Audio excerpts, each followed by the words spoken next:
Bonjour Boualem Sansal, merci d'avoir répondu à l'invitation de la Fondation Varenne et de bien vouloir répondre à nos questions sur une actualité un peu prégnante en ces temps d'attentats et d'islamisme galopant.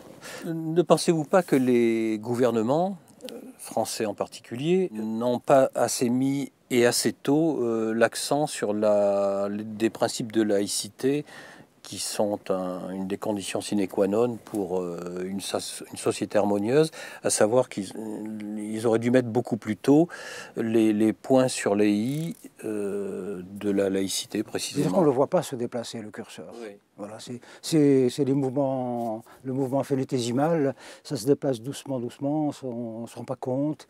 Et puis quand à un moment donné on se rend compte, enfin il était là, il n'est plus là, il est là, mais on se dit c'est réversible. On peut penser que c'est réversible, on peut, le moment venu, ramener le curseur à sa position première. Alors on peut faire deux réponses aux deux extrêmes. La réponse, on va dire, sympathique. Les politiques se trouvent devant un phénomène nouveau, qui a quoi, une vingtaine, une trentaine d'années, l'islamisme, mais d'une manière générale, l'éveil de certains courants de pensée qui sont contre la laïcité et ne comprennent pas comment ça se passe, il a besoin de temps. Les gouvernements fonctionnent d'une manière de plus en plus, ils fonctionnent dans l'instabilité, dans l'immédiateté, ils accordent de moins en moins pressés par les événements. Et la réduction des mandats aussi. Oui, il y a tout ça, voilà. Ça c'est très important, ça. Je crois que c'est très important, ça a déplacé, donc voilà, le mouvement de la pensée a été, selon le cas, ralenti ou accéléré, et donc il faut peut-être leur laisser le temps. Ça c'est la réponse sympathique. La réponse, disons, plus proche de la réalité, c'est du cynisme. C'est du cynisme. Ils sont face à une géostratégie mondiale qui implique qu'il faut faire allégeance à ceci ou à cela.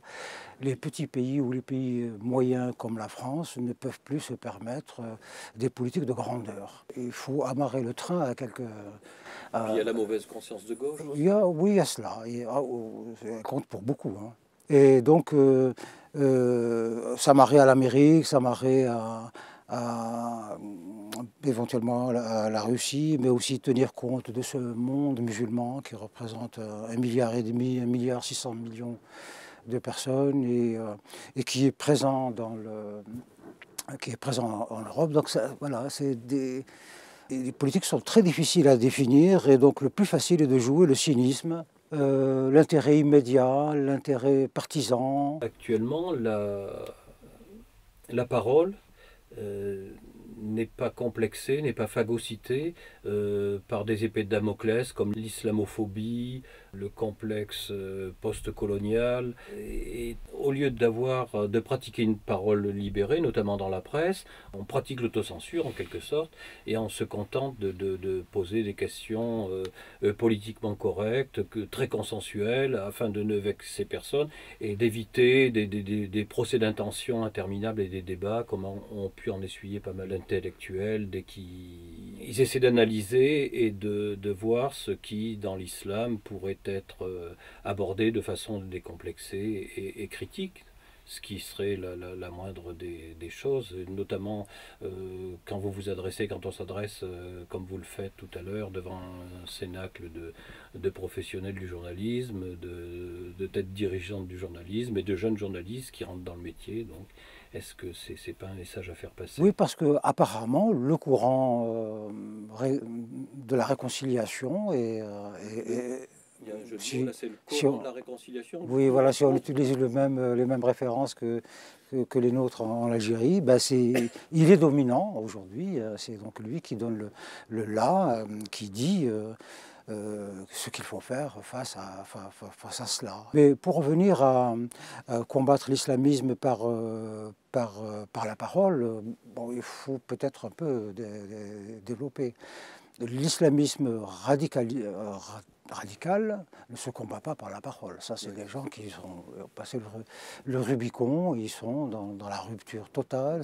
On a face à soi un autre peuple qui occupe le même territoire.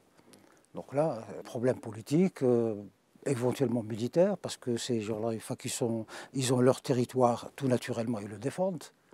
Ils érigent des frontières et ils lèvent des taxes à l'entrée des frontières. Et donc, c'est une conquête. Donc ça se traite, je dirais, militairement, en tous les cas, de manière plutôt violente. Hein. Par la parole, on est bien en amont, c'est-à-dire au niveau des jeunes, des gens qui ne sont au tout début du processus pas de radicalisation, mais d'islamisation. C'est-à-dire ils commencent à regarder cette chose-là. Qu'est-ce que c'est? C'est intéressant. C'est là que la parole est utile. Mais une fois que le processus de radicalisation a commencé, c'est fini, quoi. Il faut passer la main à d'autres courants, à des psychologues ou des gens comme ça qui peuvent encore faire un peu de la poudre de perlimpinpin pour changer un peu la trajectoire, parce que bon, si on constate qu'il se radicalise et qu'on ne peut pas faire autrement, aidons-le à se radicaliser dans des chemins pas dangereux. Le courant salafiste, contrairement à ce qu'on pense, n'est pas forcément un courant dangereux. C'est des fondamentalistes. C'est des fondamentalistes qui veulent revenir à la pratique première de l'islam, du temps du prophète et des premiers califes. Ils ne sont dangereux que parce qu'ils se communautarisent, ils s'isolent par rapport à la société. Et à l'intérieur de leur groupe, un peu comme en Israël, les orthodoxes imposent des comportements et des polices particulières. Mais celui qui est hyper dangereux, c'est le salafiste, lui radicalisé, djihadiste. Il pense que, bon, il a accompli sa première mission, il vit comme doit vivre un musulman, mais il n'oublie pas que l'islam est prosélyte, ordonne le prosélytisme. Il faut conquérir les âmes, pas les territoires. Est-ce que la religion musulmane ou toutes les religions ne sont pas toutes peu ou prou tombées dans le piège du jeu politique en devenant le bras armé du pouvoir séculier? Quand on pense par exemple au wahhabisme, donc fondé par un penseur, un mystique, Mohamed Ben Abdel Wahhab, qui ne pensait pas politique au début dans sa pensée, mais qui a été récupéré donc par le pouvoir, par le fondateur de la dynastie saoudienne. Et là, on est en plein dans la récupération politique, qui n'était pas le but originel de son fondateur. De ce courant de pensée de l'islam. On peut dire la même chose, par exemple, du christianisme. Tous les courants islamistes ont suivi la même évolution. On peut dire la même chose du christianisme, d'ailleurs. Absolument, absolument. Au départ, c'est un illuminé dans son petit coin, oui. Dans la Corette, un ermite, un imam qui est là, qui pense qui fait sa lecture. En opposant à l'occupation romaine. Etc. Voilà. Et puis, autour de lui se regroupent des disciples ou des gens comme ça, donc, qui l'accompagnent dans sa pensée. Aristote par rapport à Platon, etc., des filiations comme ça. Et ça crée un courant de pensée. Et à un moment donné, les gouvernants du coin constatent qu'il y a quelque chose qui bouge, qui peut être soit dangereux et ils le combattent, soit utile et ils l'utilisent. Et ça s'est souvent fait comme ça. Donc un jour, le roi convoque cet imam ou cet illuminé, discute avec lui, puis voit l'intérêt soit il lui coupe la tête là immédiatement, et puis l'affaire est terminée, soit qu'il en fait son principal conseiller. Les fameuses dynasties almohades et almoravides qui sont nées au sud marocain et qui ont fait ça a été les plus grands crimes, le plus grand génocide de tous les temps. Ces gens-là ont tué des millions et des millions de gens en Afrique du Nord et en Espagne. C'est né comme ça. Voilà, c'est un petit fou dans sa mosquée qui voilà, qui a la fièvre et qui la communique à tout le monde. L'an dernier, au même endroit, Boris Cyrulnik nous disait à propos des mêmes phénomènes d'extrémisme et de manifestations violentes de courants spirituels ou politiques, que l'humanité donc fonctionnait par cycle et qu'on était à la fin d'un cycle dont l'acmé était la violence et le terrorisme. Puis il était très pessimiste et que la conclusion de cette fin de cycle serait évidemment une violence. Il sous-entendait carrément une guerre civile, quoi. C'est la tabula rasa qui permettrait de renaître et de repartir sur des bases plus saines. Il le déplorait, mais on était obligé d'en passer par là. L'humanité est contrainte à des moments dans ces cycles-là, d'en passer par des situations extrêmes et qui conduisent à des choses catastrophiques qu'on voit tout de suite au Proche-Orient. Mais est-ce que c'est inévitable? Quelle est votre opinion Ce courant est très présent, il est très actif, oui, il défend il présente cette analyse et la défend. Ils ont des arguments d'ailleurs pour faire valoir cela. Et effectivement, l'histoire montre qu'elle a aussi des processus comme ça, cycliques, qu'on ne comprend pas du tout. De toute façon, on ne les a jamais réellement étudiés, on n'a pas les moyens de les étudier, mais on constate qu'au cours de l'histoire, il y a des périodes régressives où vraiment l'humanité régresse, et des périodes où au contraire c'est l'explosion. Mais en Europe, il faut constater qu'il y a deux parties. On ne peut pas parler seulement de la montée de l'islamisme, la communautarisation, puis toute une population qui sort un peu du giron de la République et donc qui se pose carrément, pas en habitant de ce pays, mais en conquérant de ce pays, ou d'une partie de ce pays. Il y a l'autre partie, c'est la population, nous tous. Et là, on constate qu'au sein de cette société, d'abord elle se divise, elle est très divisée. L'unité nationale est mise à mal partout. Il y a ceux qui déjà sont sortis mais la communauté, disons en France, les Français eux-mêmes commencent à être très sérieusement divisés. L'unité nationale reste un phénomène purement légal, c'est-à-dire qu'on a les mêmes droits, on a tous la même carte d'identité, le même passeport, les mêmes trucs. La société française est divisée et désorientée. Voilà, donc comme l'idée de laïcité qui passe de la gauche je dirais, à l'extrême droite. C'est comme quand on voit les programmes économiques de la gauche, c'était vraiment de la droite d'il y a 20 ans. Hein. C'est vraiment du capitalisme pur et dur. En dehors de Mélenchon qui est encore dans cette gauche-là distributive, etc., tous les autres sont sur le paradigme pas seulement de l'économie de marché, mais du libéralisme le plus. Macron, par exemple, est beaucoup plus à droite que le plus à droite de la droite. Actuellement, on a l'impression que le discours officiel donc, se laisse gagner par la peur du communautarisme, à savoir que la stratégie de Daesh, donc, à travers les attentats, c'est de diviser la population en France, donc de diviser la population et de dresser la population native française contre l'immigration musulmane. Donc. Et est-ce qu'il n'y a pas de ce côté-là un danger flagrant en niant cet aspect de la chose, en ne voulant pas parler de choc des cultures ou est-ce qu'il n'y a pas ce danger de provoquer, de scinder justement les communautés qui fatalement en viendront à peut-être à une confrontation violente dans l'immédiat, mais on voit bien que, par exemple, quand on voit qu'il y a presque 30% de la population musulmane dit s'éloigner de plus en plus du cadre de vie dans lequel elle est censée s'intégrer, s'inclure ou vivre, il y a bien un véritable problème. Est-ce qu'en fait, en voulant fuir une confrontation, un communautarisme, on n'en vient pas à communautariser des populations? Il faut partir d'abord d'un mot qui a tout déclenché. C'est un mot, c'est toujours comme ça au départ, c'est très simple.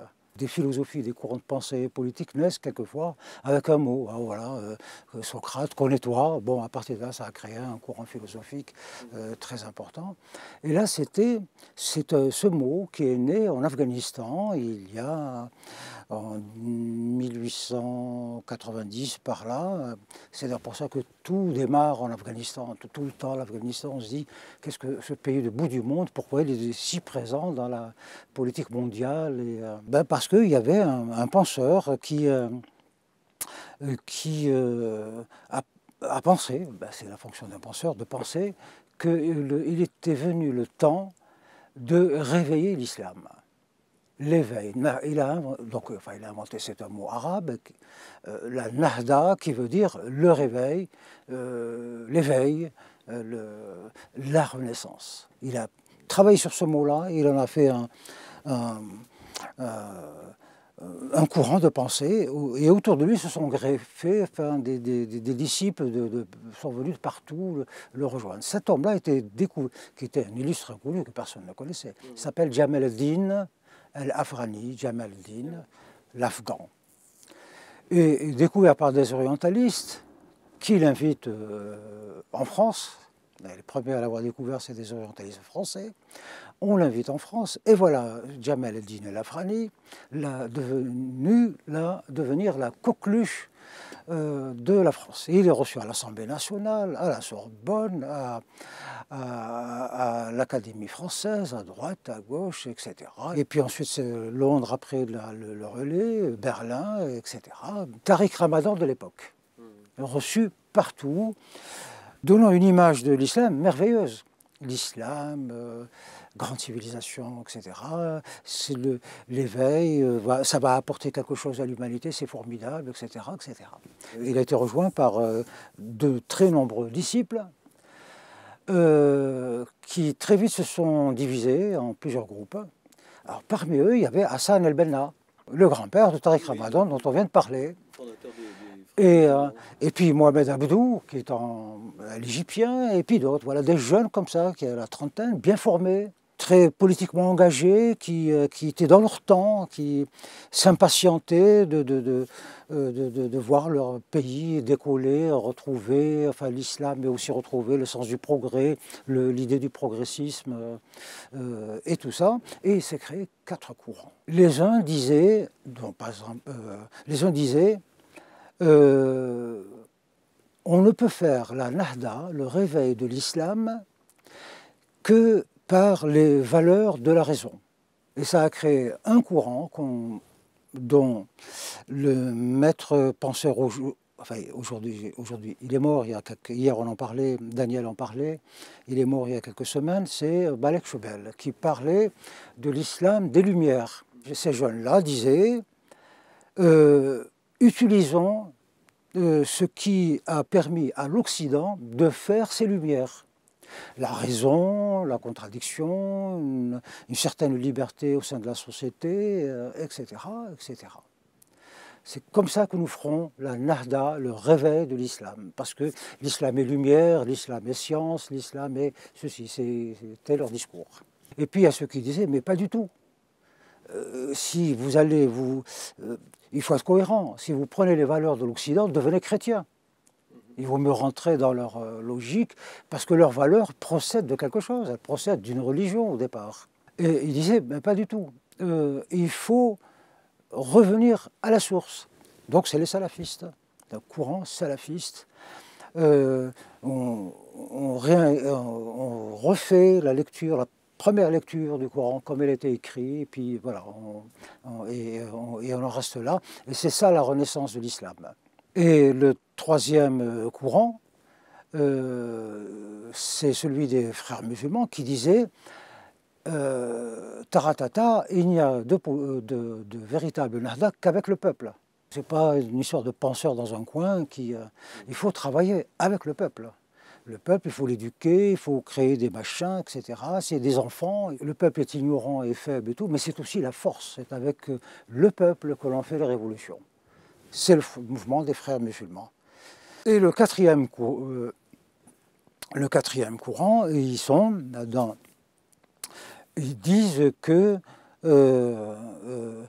Dieu n'a négocié avec personne, ni avec les peuples, ni avec les gens, ni avec les rois. Dieu impose. Donc c'est le djihad, c'est l'épée. C'est par l'épée qu'on impose l'islam et qu'on fait le réveil de l'islam, c'est ça. C'est l'imposer à tout le monde, c'est la conquête du monde. Et ces 4 courants, on ne parle que des sunnites, hein, parce que les chiites, ils ont une autre démarche. Bon. En ne parlant que des sunnites, qui représentent quand même 90% des musulmans dans le monde, se battent en France, en Europe, sur ces 4 fronts. Ben, comme on dit, on part au plus pressé. Le plus pressé, c'est les djihadistes, ceux qui prêchent la violence et qui veulent prendre le pouvoir par les armes. Ben, c'est comme ça dans le Coran. Et le Coran ne parle que de vaincre les mécréants, détruire, tuer les idolâtres, etc. Donc il n'y a pas de négociation avec eux. Il ne faut pas négocier avec eux, il faut les tuer. Ou il se convertit, ou on le tue. Donc c'est ça qui est pressé. Et donc l'appareil d'État qui est très lourd, c'est structuré autour de ça. C'est la police, la gendarmerie, le contrôle aux frontières, enfin, tout le sécuritaire, j'allais dire, tout le Bataclan du sécuritaire. Bon, mot malheureux, mais voilà, c'est ça. Et les 3 autres courants sont considérés comme, bon, il n'y a pas urgence. Or, c'est eux le véritable problème. Il y a 50 ans, il y avait 2-3 mosquées en France. Il y en a 2500 aujourd'hui. Ils sont construits 2000. Là, pendant qu'on parle, ils sont construits 2000. Mais ça, c'est pas Daesh, ça. Ça, c'est le Maroc, c'est l'Algérie, c'est l'Arabie Saoudite, c'est le Koweït, c'est le Soudan. C'est tous ces pays-là qui investissent, qui travaillent via leur ambassade, via leur institut, via leurs représentants, via leurs juristes, leurs universitaires qui sont partout. Voilà, comme le Tariq Ramadan, etc., à travers leurs financiers. La finance islamique représente maintenant des centaines de millions de dollars dans le monde. Ils sont dans tous les secteurs, pas seulement dans le halal, pas dans l'alimentaire, ils sont dans le bancaire, ils sont dans la finance, ils sont dans le transport, ils sont dans les médias, ils ont des télévisions partout, ils ont des journaux partout, ils ont des universités, c'est celui-là qui est dangereux. Et puis il y a les frères musulmans. Alors, voilà, Tariq Ramadan, Tariq Obrou, qui sont là, proches de la population, qui le mobilisent intelligemment, avec de très beaux sourires. En Algérie, on les appelle les islamistes en costume cravate. Voilà, ils sont propres sur eux. Et ils font un travail très intelligent, de proximité avec... ils sont proches de la mosquée. Les premiers ne sont pas liés à la mosquée. C'est des stratégies politiques, voilà, c'est des stratèges. Et puis il y a le courant des Lumières. En fait, il est ridicule. Il se réduit à quelques individualités ici et là. Moi, j'avais souvent des discussions avec mon ami Malek Chebel, qui, partant des Lumières de l'Occident, donc s'inscrit dans cette démarche d'islam des Lumières. Mais je lui faisais remarquer, mais je lui dis, mais Malek, les Lumières en Occident se sont faites par le divorce avec la religion. Et là, on veut l'islam des Lumières. La réponse est dans l'expression, quoi. C'est antinomique. Parlons des Lumières, c'est tout. Orientales, comme il y a les Lumières occidentales, parlons des Lumières européennes. C'est contradictoire. On t'oppose tout de suite des versets coraniques, c'est-à-dire qu'on ne va pas te chercher noise ou des poux dans la tête alors que tu n'as pas de poux dans la tête. On va chercher des versets dans le Coran. On te dit le Coran dit ça. Et les lumières, il faut les définir aussi, ces lumières orientales, mais j'imagine que, puisque elles sont construites sur le modèle occidental, c'est qu'elles intègrent l'idée de droit humain, pas droit divin, de liberté, de choses comme ça, ces valeurs-là. Et donc, Alors qu'est-ce qu'on fait de la charia? Qu'est-ce qu'on fait de ça? Donc il faut en ce moment expurger le Coran. Ce que propose Montaigne, l'Institut Montaigne, mais c'est de la folie. Qui va le faire? Qui va dire aux musulmans qui sont très attachés à leur religion, bon, alors ce verset, les amis, hop, on barre. Et là, si on fait ça, on déclenche une guerre mondiale. Ah oui. Voilà, pour éviter la guerre, la petite guerre, ouais, on va déclencher une grande. Donc, ce sont ces quatre courants. Le danger viendra le jour où ces quatre courants vont faire leur jonction. Parce que pour le moment, ils se détestent radicalement. Les uns traitant les autres de sauvages, et les autres traitant les premiers de collaborateurs, de collabos, d'être en réalité entre les mains d'Israël ou des trucs comme ça, etc., etc. Donc il y a une très très grande division entre eux. Tous sont dans une démarche de conquête. Les djihadistes et les frères musulmans ont conquis les banlieues. Là où il y a la majorité est musulmane, s'applique la charia. Même si c'est un seul, 51%, si une population de 100, il y a 51 musulmans, c'est la loi islamique qui s'applique. Est-ce que l'irrémédiable n'a pas été commis, donc, aussitôt après-guerre, pendant les 30 Glorieuses, au tout début des 30 Glorieuses, quand on a commencé à reconstruire la France et qu'on avait besoin d'une main-d'œuvre, donc fatalement immigrée, pour pallier la dépopulation, la démographie qui était sérieusement entamée par les pertes pendant le conflit, le dernier conflit mondial? Est-ce que si on avait repensé vraiment un urbanisme cohérent et harmonieux, au lieu de ghettoiser à la sauvette dans des cités dortoirs dans la périphérie des villes, qui ont donné lieu à des foyers de communautarisme, et maintenant donc qui sont gagnés par les ultra-religieux, voire le fanatisme, hein. Il ne faut pas avoir peur des mots. Est-ce que là... Est-ce que c'est irrémédiable? Ça l'est certainement. Vous le dites, vous êtes très pessimiste dans ce sens-là. On aurait au moins évité les salafistes et les radicaux, quoi. Pour les autres, le processus aurait continué, mais bon, mais avec eux, il y a moyen de travailler, il y a moyen de... Là, on est le dos au mur. Et je repense... Ah bah oui, maintenant, dos au mur, hein, donc... Je me souviens plus de l'écrivain algérien qui avait dit un jour dans un débat où c'était assez vif entre le côté un peu obscurantiste de la religion musulmane, des religions en général, et cet écrivain algérien, il a dit un moment, il s'est foutu en pétard, il a dit mais foutez-nous la paix, vous voyez pas qu'on en est encore au Moyen-Âge avec l'islam? Et j'avais trouvé ça bon, assez... Peut-être, oui, Rachid Mimouni, peut-être. Oui, je crois. Rachid Mimouni, oui, il était... oui, absolument, il y a cet islam moyenâgeux, effrayant, enfermé dans lui-même, et qui plus est, enfin, c'est que ce qui est terrible, c'est que les pays musulmans eux-mêmes sont, enfin, c'est une source d'ignorance, parce qu'il n'y a pas que la religion, on s'ajoute aussi tout le reste. Hein, en Arabie, vous vous rendez compte, encore aujourd'hui, on exécute les gens sur la place publique, un peu partout. Vous passez, il y a une foule, tiens, qu'est-ce qui se passe? Bon, on va arriver, des machins qui décapitent comme ça, sur la place publique, place Vendôme, pof, on coupe 3 têtes. Et on s'en va. Des trucs absolument abominables. C'est-à-dire qu'à la limite, des islamistes radicalisés, intelligents et cultivés, à la limite, on trouverait peut-être un moyen de dealer avec eux. Mais c'est qu'en plus, il y a une telle ignorance, il y a une telle... et puis comme...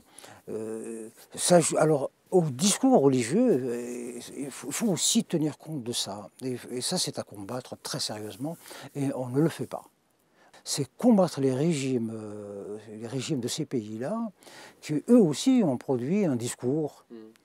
Il n'est pas religieux, mais il est quasi religieux. Le discours de la repentance, le discours de ceci, le discours de la vengeance, on a été colonisé, le truc, le machin, le tiers-mondisme, et c'est créé, c'est sur ces 50 dernières années, une sorte de religion comme ça, laïque, qui finalement fonctionnent sur les mêmes registres que la religion. Le militant est un croyant et là, le militant est un militant. Donc, c'est la seule différence. Mais c'est les mêmes discours. En Algérie, au Maroc, en Tunisie, dans ces pays-là, la Libye, l'Égypte, l'Irak, Saddam Hussein, etc. Ils ont le titre de président, mais ce n'est pas des présidents. En fait, c'est quelque chose d'assez à mi-chemin entre un chef religieux, un guerrier. Alors il devenait très difficile à un jeune, enfin très difficile aux jeunes de ces pays-là d'échapper soit à la religion ou à la religion, on va dire, officielle.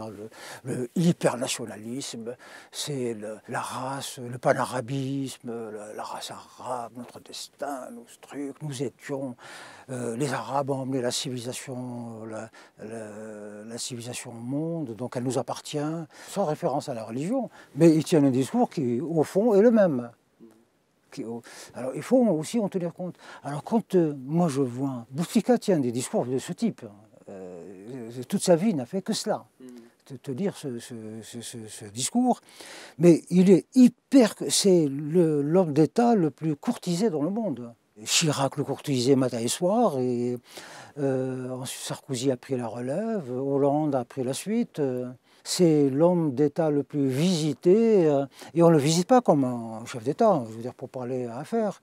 On vient, on est comme ça à côté de lui, comme si c'était Dieu le Père ou... encore dit son pétrole et son gaz.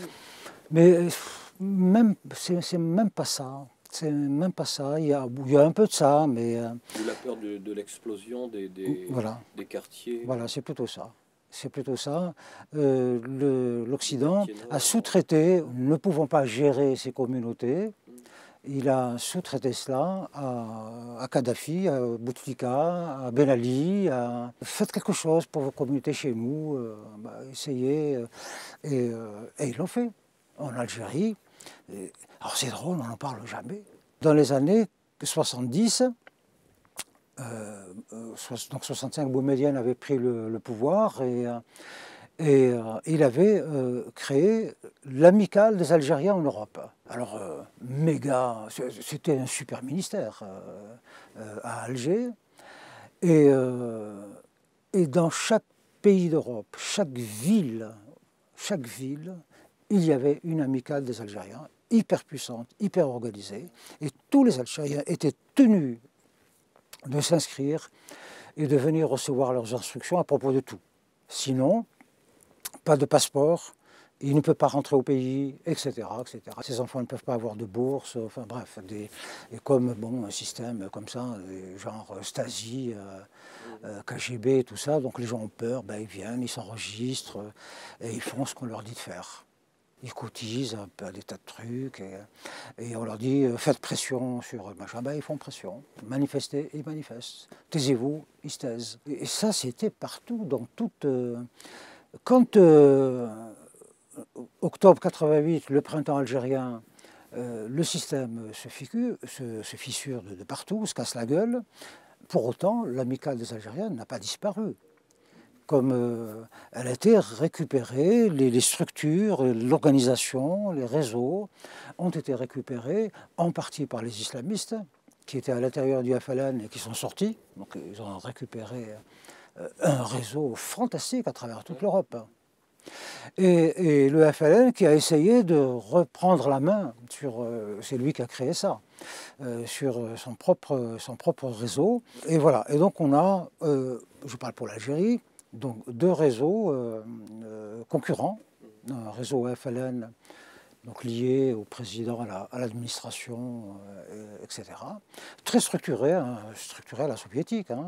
Les ouvriers agricoles, les ouvriers de l'industrie, les cadres, les hommes d'affaires, les étudiants, cellules étudiants, cellules ceci, et ceux qui ont plutôt rejoint le courant religieux sont organisés plutôt par mosquées, par enfin, des choses. Mais le Maroc, pareil, hein, l'organisation du Maroc aujourd'hui est vraiment très très très puissante. Beaucoup de penseurs, de politologues, de philosophes comme Michel Onfray pensent que l'actuel extrémisme montant a été provoqué donc en grande partie par les opérations militaires qui ont été conduites en Irak avec l'opération Tempête du désert et puis en Syrie et en Libye aussi. Donc c'est ce sentiment qu'on a provoqué dans les populations arabes d'un Occident agresseur, des croisés donc allant défendre aujourd'hui donc la démocratie et la laïcité. Est-ce que c'est pas une des causes de cette montée de l'islamisme et de l'islamisation des banlieues? J'y crois pas un instant. Et on peut le vérifier très facilement. Il suffit d'ouvrir 24 heures les frontières de Schengen et vous avez 350 millions des habitants de ces pays qui vont fuir leur pays pour venir. Mais ça devient un discours de... C'est les sergents recruteurs. Au temps des rois, les sergents recruteurs qui allaient de village en village recruter, ben c'était ça leur discours. Ils nous agressent, les Autrichiens nous agressent, venez sauver le roi. On ne parlait pas de patrie, venez, le roi va être... Donc il y a un discours effectivement des islamistes là, pour recruter les jeunes, ben, c'est ce qu'on leur dit. Alors qu'ils sont en fait ils sont tout contents. Les islamistes sont tout contents. C'est l'action américaine, etc., qui a fait tomber Saddam Hussein, leur tyran. Et depuis, ils prospèrent. Avant, ils ne bougeaient pas. Il n'y avait aucun islamiste. Ils étaient 6 pieds sous terre. Hein. Les Américains leur ont rendu service. Ils ont détruit Saddam Hussein, mais ils ont détruit toute l'infrastructure sécuritaire. L'armée, la gendarmerie, les services secrets et l'administration. Et du coup, les islamistes et les gens qui avaient été éduqués par Saddam Hussein dans la laïcité. Les cours de religion étaient interdits. Pas de construction de mosquées. Bon, les anciens, ok, ils étaient là. C'est des trucs touristiques.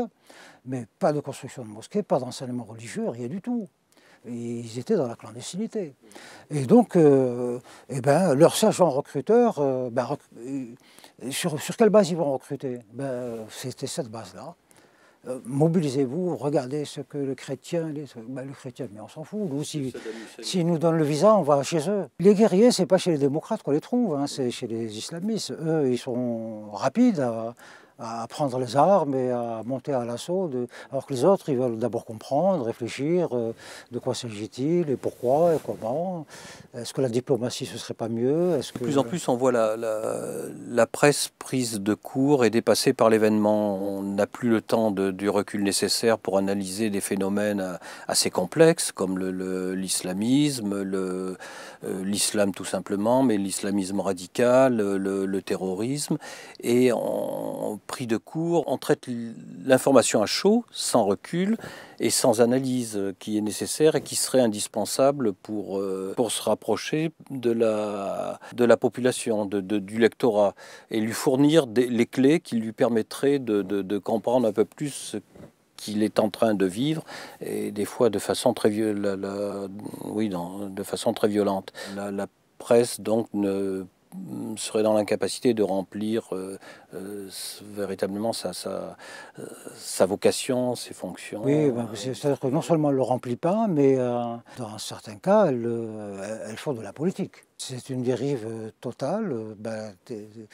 Les médias appartiennent à de grands groupes privés qui sont en relation d'affaires avec tous les pays arabes et musulmans. Et donc, voilà, ils contrôlent la chose. La situation interne de la France implique aussi un discours. Eux, ils pensent qu'il est nécessaire de tenir un discours un peu comme ça, un peu rond, quoi. Il ne faut pas d'aspérité, pas de... Mais c'est que globalement, le système d'une manière générale envoie des éléments de langage qui sont pas clairs du tout. Et le même journaliste, dans la journée, reçoit 10 éléments de langage. C'est soit haro sur ceci, ou au contraire, on n'en parle pas. Et donc, il ne sait pas comment se déterminer. Et donc, comme c'est une chaîne c'est une chaîne du patron jusque... et donc là, les intermoments des uns et des autres, ça s'additionne, s'ajoute pour créer une situation comme ça. Et la réponse, elle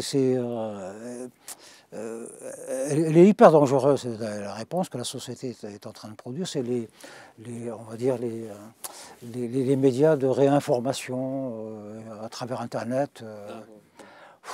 Oh là là, bon, donc alors ils font le constat, et ils ont raison de le faire. La presse n'informe pas, elle n'explicite pas, elle est au service d'eux. Ils disent ça parce que leur patron, Bolloré, voilà, il a des projets, un truc, voilà.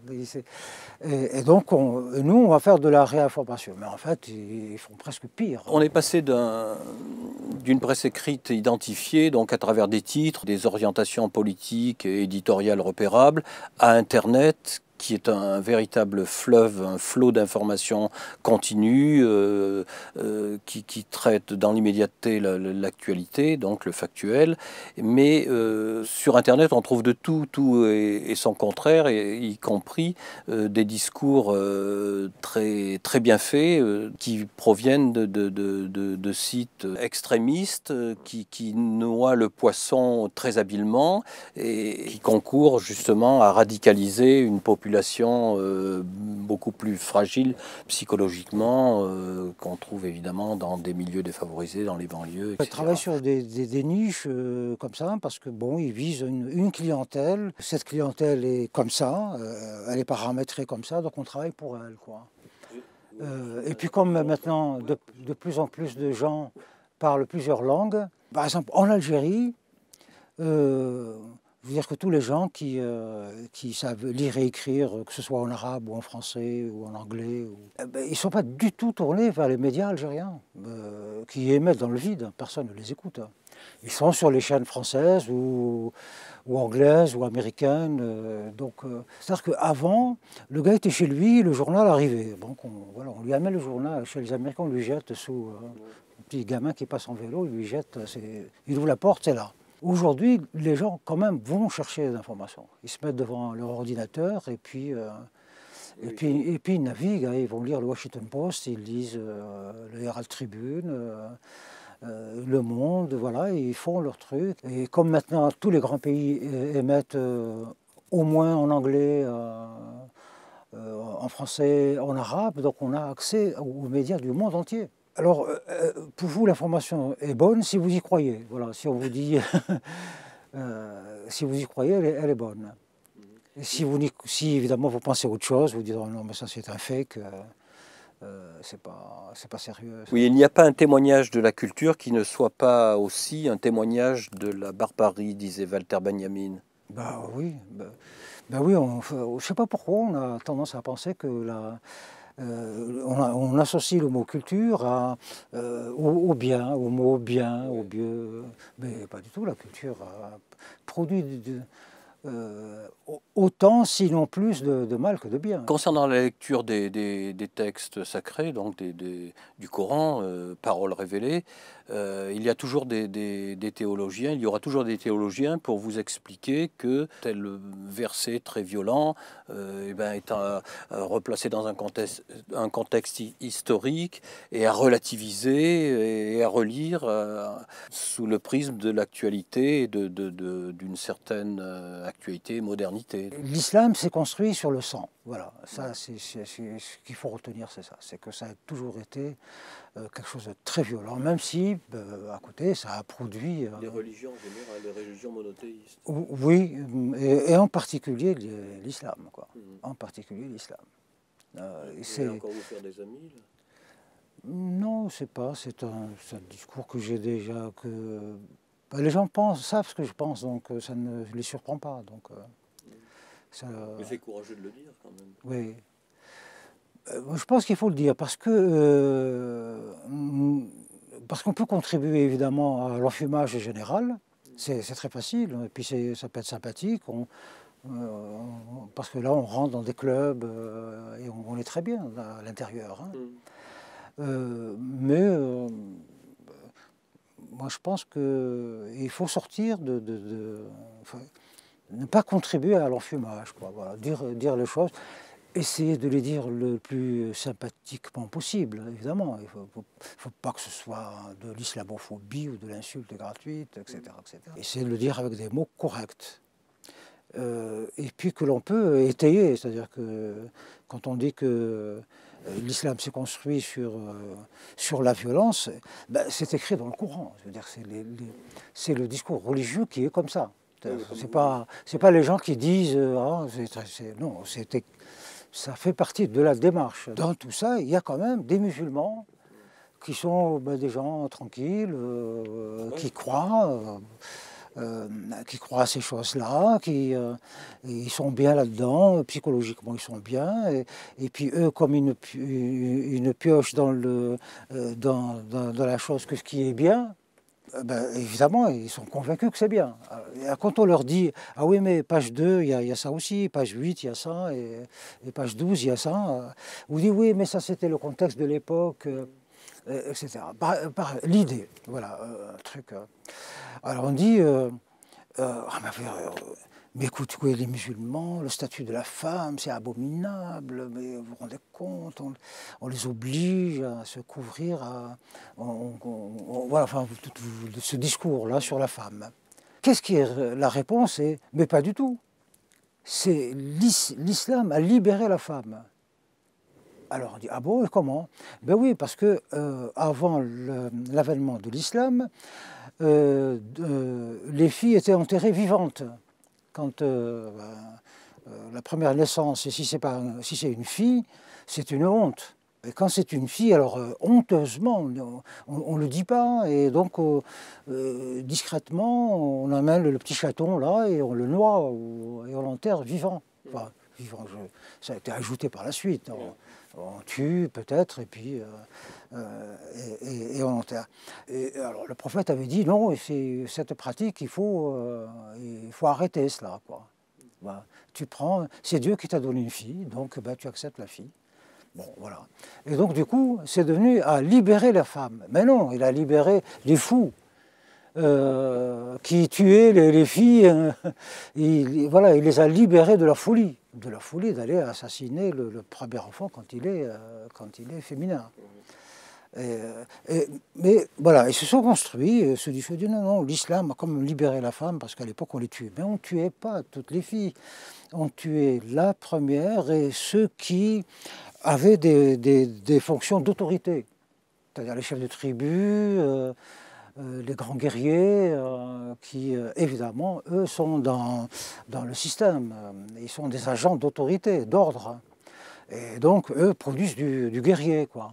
Mais le petit paysan du coin, une fille, ça l'intéresse aussi bien qu'un garçon, parce qu'elle tient à la cuisine, elle fait les travaux ménagers. C'est des agents économiques formidables. Merci Boualem Sansal pour cet entretien extrêmement nourri, documenté et convivial, confraternel. Voilà, merci bien.